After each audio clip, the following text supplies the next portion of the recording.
Everyone, welcome back to our YouTube channel Nursing Duo. तो आज हम लोग स्टार्ट कर रहे हैं हमारे रिसर्च सब्जेक्ट को। हम अकॉर्डिंग टू आईएनसी के सिलेबस चलने वाले हैं और हम पूरी रिसर्च को कंप्लीट करने की कोशिश करेंगे। ओके, ये वीडियोस आपको आपके एग्ज़ाम के लिए काफ़ी हेल्प करने वाली है। तो हम इसमें रिसर्च को पूरा अकॉर्डिंग टू सिलेबस 0 से स्टार्ट कर रहे हैं आज।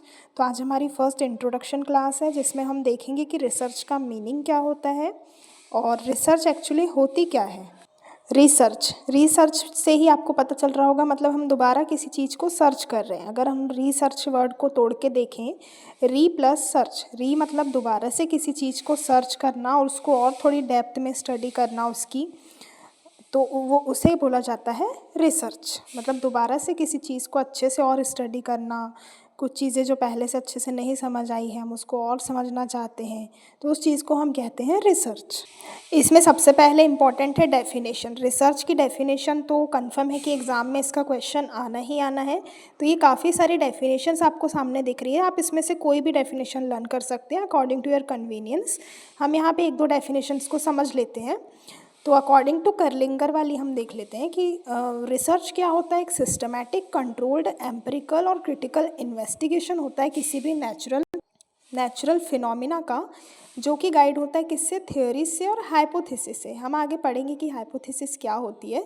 तो इसमें ये बताया जाता है कि थ्योरी और हाइपोथेसिस से एक गाइडेंस लेकर एक सिस्टमैटिक वे में एक इन्वेस्टिगेशन की जाती है कोई भी नेचुरल फिनोमिना के बारे में, जो भी मतलब रिलेशनशिप है उनके बीच में, तो उसको स्टडी किया जाता है। तो ये होती है साइंटिफिक रिसर्च।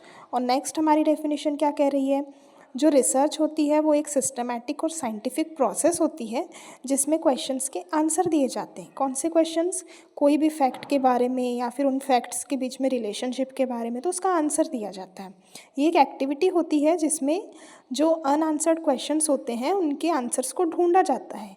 ये होता है रिसर्च। तो आई होप कि आपको समझ आया होगा कि रिसर्च एक्चुअली होता क्या है। तो आप इसमें से कोई भी डेफिनेशन अपनी कन्वीनियंस के हिसाब से लर्न कर सकते हैं। डिफाइन रिसर्च, ये क्वेश्चन तो आता ही आता है और ये अकॉर्डिंग टू सिलेबस हम लोग पूरा चलने वाले हैं। तो आप इनमें से कोई भी डेफिनेशंस को लर्न कर सकते हैं। तो चलिए हम अब आगे बढ़ते हैं। फिर आगे हम देख लेते हैं कि नर्सिंग रिसर्च क्या होता है। ओके, तो नर्सिंग रिसर्च मतलब स्पेसिफिकली जो नर्सिंग फील्ड से रिलेटेड टॉपिक्स पे रिसर्च की जाएगी उसे बोला जाएगा नर्सिंग रिसर्च। तो इसका ओवरऑल पर्पस क्या होता है कि जो नर्सिंग केयर प्रोवाइड हो रही है वो हाई क्वालिटी पेशेंट केयर जो है वो प्रोवाइड होनी चाहिए। तो इसका ओवरऑल पर्पस यही होता है। अगेन यहाँ पे बहुत सारी डेफिनेशंस हैं, तो इसमें से आप कोई भी डेफिनेशन लर्न कर सकते हैं अकॉर्डिंग टू योर ईजीनेस और जो आपको अच्छे से समझ आ जाए। तो यहाँ हम एक आध डेफिनेशन को डिस्कस कर लेते हैं।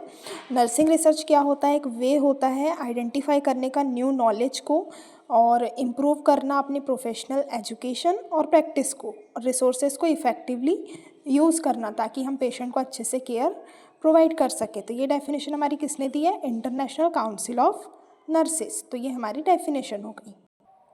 और भी काफ़ी सारी डेफिनेशन है, तो आप कोई भी 2-3 डेफिनेशन अपने हिसाब से लर्न कर सकते हैं।